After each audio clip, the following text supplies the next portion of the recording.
Hi, I'm Frankie Preston, reporting for Collegian Wired. I'm standing in front of the Martin Luther King Jr. Library at Los Angeles City College, where today the 42nd President of the United States, Bill Clinton, will be holding a news conference to discuss the importance of green technology. This is relevant to Los Angeles City College because of the new Science and Technology building.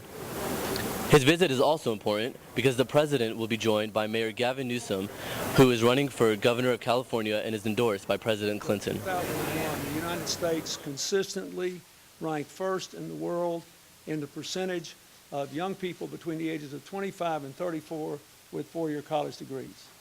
In 8 years, we fell from first to 10th. That is a devastating economic indictment. We have to change the delivery system so people like the students here can afford to come into this community college, and then if they want to go on, can afford to go on. We need some jobs in this country, and in order to do it, we're going to have vigorous community college systems, and we're going to have the right energy program. Energy efficiency investments can provide half of the greenhouse gas reductions we need to reduce our greenhouse gases by 80% by the year 2050, which is what the climate scientists say we have to do to avoid the worst consequences of global warming. Half. To do it, we have to prove it's good economics. A recent McKinsey study says that a $520 billion investment in the United States would cut energy use for heating and generation by 23%, or $1.2 trillion. In other words, you get more than a 2-for-1 return.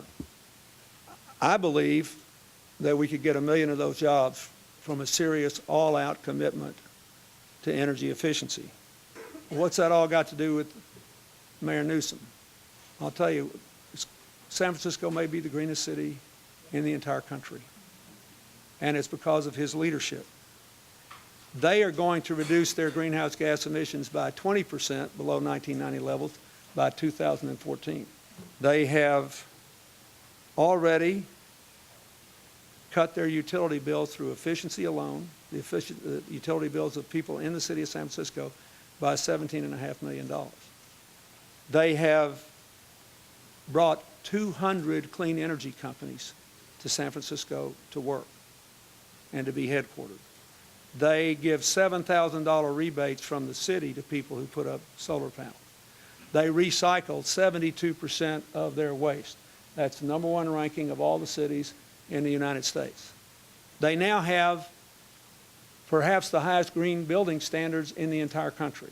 They're already building an infrastructure with a view toward having everybody in an electric car that drives a car when they're available. The great opportunity here is in new building standards and retrofitting every structure standing in the United States of America.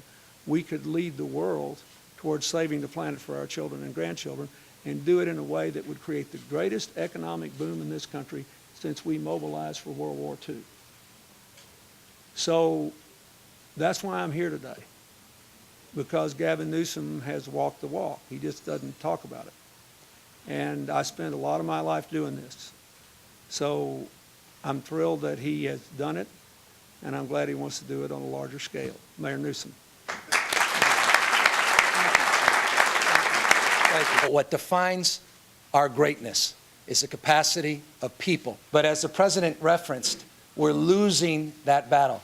He referenced it, the notion of human capital and the number of people with bachelor degrees or greater, 25 years or older, how we've lost in terms of the national scale. It's even worse here in the great state of California. We're 16th in the nation in human capital, that we're not investing in the quality of imagination. We're not investing in people like we once were.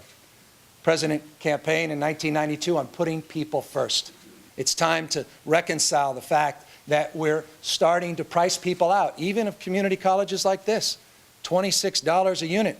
It wasn't that many months ago, it was $20 a unit. And how many students do I meet that say, I simply can't afford to go to City College? I can't afford to even imagine going to a California State University system, or God forbid, having the resources to afford a 40+% increase.